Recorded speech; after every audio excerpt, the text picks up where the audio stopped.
الحمد لله رب العالمين الصلاة والسلام على خاتم النبيين وعلى آله وصحبه أجمعين أما بعد فأعوذ بالله من الشيطان الرجيم بسم الله الرحمن الرحيم قال الله تعالى في سورة البقرة الذين يأكلون الربا لا يقومون إلا كما يقوم الذي يتخبطه الشيطان من المس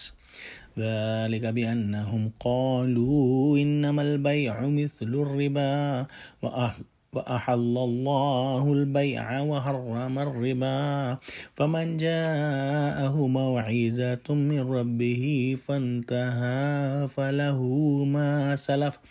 وأمره إلى الله ومن عاد فأولئك أصحاب النار هم فيها خالدون۔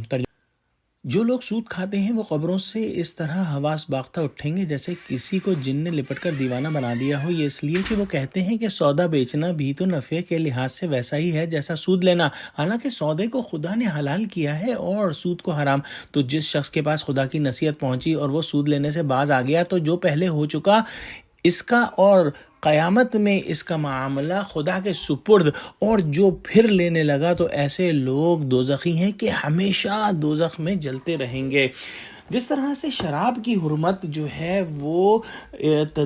بتدریج آئی، اسی طرح سے سود کی حرمت بھی 4 مرحلوں میں بیان ہوئی۔ جو ہم آج آیت پڑھ رہے ہیں اس کے اندر قطعی انداز میں اور قدر تفصیل کے ساتھ سود کی حرمت اور مفاسد کا بیان ہوا ہے۔ سود یہ ہے کہ اگر کسی کو $10 دیے اور اس سے $12 لے لیے واپس تو یہ $2 جو ہیں وہ سود ہو گئے۔ اس کے اندر جو ہے غیر مساوات ہے، کیونکہ $10 کے بدلے $10 ہی لینے چاہیے۔ لیکن اگر کسی سے $10 کا کپڑا جو ہے کسی نے خریدا اور اس کو $12 کا بیچ دیا تو یہ جو ہے وہ تجارت ہے، یہ جائز ہے، کیونکہ اس کے اندر مساوات جو ہے وہ ممکن نہیں، کیونکہ کپڑا بیچنے والا اور کپڑا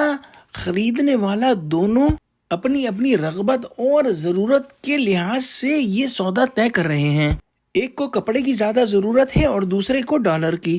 اس آیت میں اللہ سبحانہ وتعالیٰ نے فرمایا کہ جو لوگ مال کی محبت میں اس قدر اندھے ہو چکے ہیں کہ حلال و حرام کی بھی پرواہ نہیں کرتے اور حرمت کا اعلان سن لینے کے باوجود سود خوری میں مبتلا ہیں، وہ قیامت کے دن جب اپنی قبروں سے نکل کر کھڑے ہوں گے تو اپنی اس حرکت کی وجہ سے دور ہی سے پہچانے جائیں گے اور اپنے بالکل مجنونانہ حرکتیں کر رہے ہوں گے اس شخص سے، جیسے کہ کوئی شیطان اپنی چھوت چھات سے اس کو پاگل بنا دیا ہو۔ سود خور کے ساتھ آخرت میں تو یہ معاملہ ہوگا، خود دنیا میں بھی اس کا حال خپتیوں جیسا ہوتا ہے۔ ذہنی بے چینی، قلبی امراض اور کاروباری پریشانیاں اس پر رات کی نیند اور دن کا سکون حرام کر دیتی ہیں۔ ایسے لوگ مالی خوشحالی کے باوجود بے چین رہتے ہیں اور اپنی بے چینی کو جنسی آوارگی، لہو و لعب اور گانے بجانے میں چھپانے کی کوشش کرتے ہیں، لیکن ان کی یہ کوشش کامیاب نہیں ہوتی۔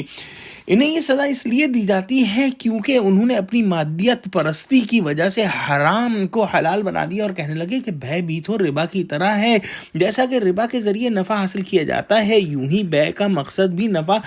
کا حصول ہوتا ہے۔ اگر ربا حرام ہے تو پھر بے بھی حرام ہونی چاہیے۔ اللہ سبحانہ وتعالیٰ نے فرمایا کہ اللہ تعالیٰ نے جس چیز کو حلال کہہ دیا وہ یقیناً انسانی کی ضرورت ہوگی، اور جس چیز کو حرام اللہ سبحانہ تعالیٰ کہتا ہے اس کی یقیناً کوئی خباثت، غلاظت اور مضرت جو مخفی ہوگی، اور یہ انسان کی سمجھ میں چاہے آئے یا نہ آئے۔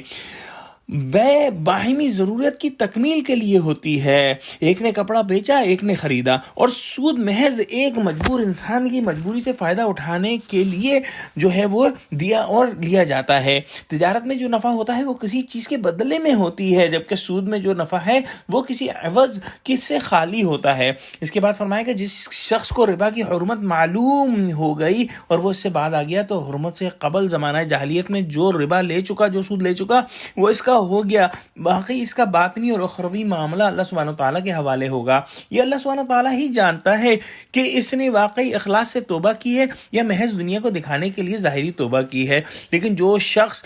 حرمت نازل ہونے کے بعد بھی اس لعنت میں مبتلا ہے، اس کے لیے ہمیشہ کی جہنم کی سزا ہے۔ اللہ ہم کو ہر قسم کے سود سے بچا لے اور ہم کو صرف اور صرف حلال معاش عطا فرما، آمین۔ وآخر دعوانا الحمدللہ رب العالمین، السلام علیکم ورحمۃ اللہ وبرکاتہ۔